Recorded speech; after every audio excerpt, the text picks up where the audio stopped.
What I want to talk about in this video are empiric victories. Sometimes called pyrrhic victories. Those are victories that cancel themselves out. I've spoken about that before, often. It comes down to this.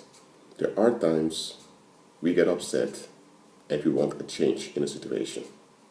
And I'm not saying you're not right, that something needs to change. Maybe you're upset for the right reasons, and you should be upset. But too often we only look at the relief we want, and we don't look at how that relief is going to impact us in the long run. Let me give an ancient example. You had the kingdom of Epirus. It was a small Greek kingdom. Well, small. The region today called Albania, that was the ancient kingdom of Epirus. It was a Greek kingdom. And then you had the Roman Republic, that at this time contained big portions of Gaul today called France. It contained Italy, and also parts of what today called Spain. So when the Roman military made advances against the king of Epirus, the king of Epirus sent his army against Rome. That's to be expected. If someone wants to invade your country, of course you're going to defend yourself militarily. So he was successful. He kept sending his army, and every time the Roman troops arrived, they defeated them. But here's the trap. By resisting so violently, most of the young men that were able to defend the country died. So after a while, his military was depleted. The war also cost a lot of money, so financially and economically, Epirus collapsed. And this also led to social unrest. So after a while, after Epirus collapsed, they became an insignificant district within the Roman Republic. If they played it well, Epirus could have become a client kingdom under the Roman Senate. In that case, they would have retained their autonomy and much of their financial and economic independence.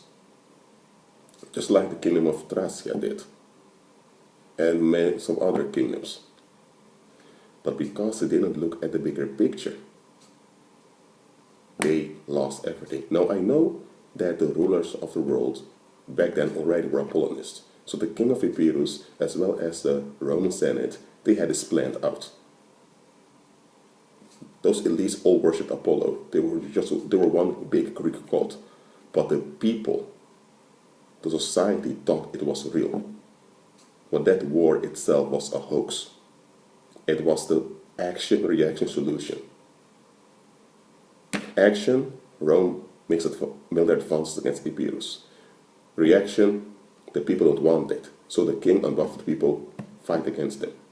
Consequence, Epirus collapsed.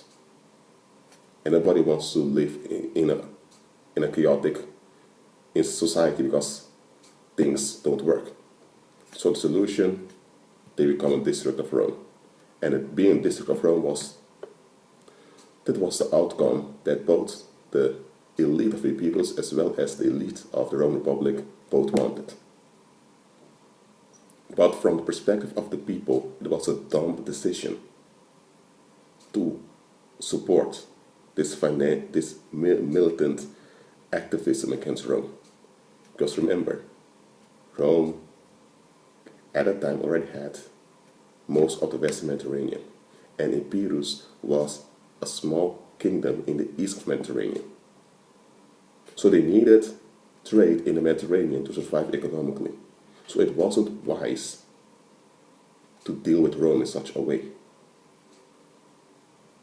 But okay, that's an ancient example. Let me give a modern example. You have this, let me say, classmate during high school, and you consider him annoying because he laughs all the time. And more people consider him annoying. And now you all just want him to F off, you want to be left alone. Now you develop hatred against the guy, you're fed up with the guy, what's going on? You're now in a negative and you're now developing bitterness.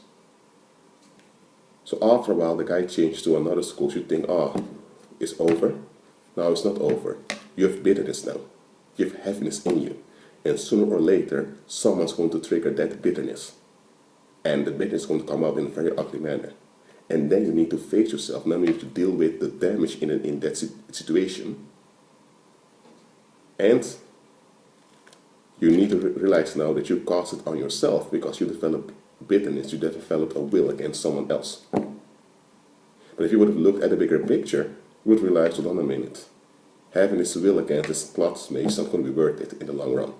I'll better learn how to deal with folks instead of keep seeking relief all the time.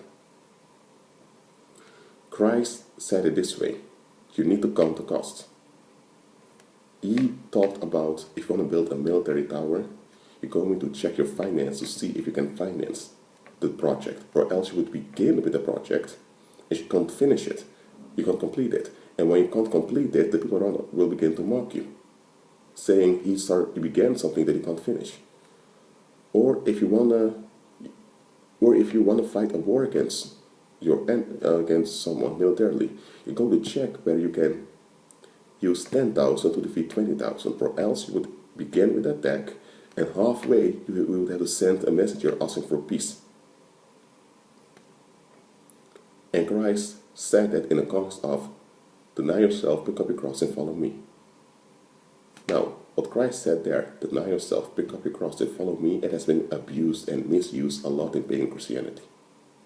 What Christ simply meant was, if you follow me, you will face backlash by this world. So be prepared. And the only way you can be prepared is if you align yourself completely with Christ, so you will walk in the power of His Holy Spirit, and that's how you will overcome all that will come against you. No weapon formed against you shall prosper, that's true. And Christ said, you will trample upon scorpions, serpents, and upon the whole camp of the enemy, and nothing shall by no means harm you. Christ said that. But those promises are only active and in practice when you are completely aligned with Christ. Or better said, when you walk by faith. Okay? That's what Christ meant by deny yourself, pick up your cross, and follow me. The cross was a symbol of sexual humiliation that the Greeks used on their political enemies. And what Christ made plain was, you will have a cross to carry. He said that. That's why I said deny yourself. What I mean by deny yourself is you need to surrender yourself completely to His guidance and His protection. But the cross is only temporarily. He said, in the world you shall have tribulation, but be of good cheer, I have overcome the world. He did not mean that you just have to put up with tribulation your whole life long. No, there is victory in the here and now, because He promised that you will trample on scorpions and serpents, and you will have power of the whole camp of the enemy, and none shall by no means harm you. And in the Old Testament, it's already promised that no weapon formed against you shall prosper. But in order to operate in that overcoming power, you need to forfeit your own way of doing things. You need to forfeit your own understanding and be loyal to His understanding. Because the power is in His understanding, not in your interpretation of it. So, that's what I want to say for now. Keep agreeing with Christ and be at peace.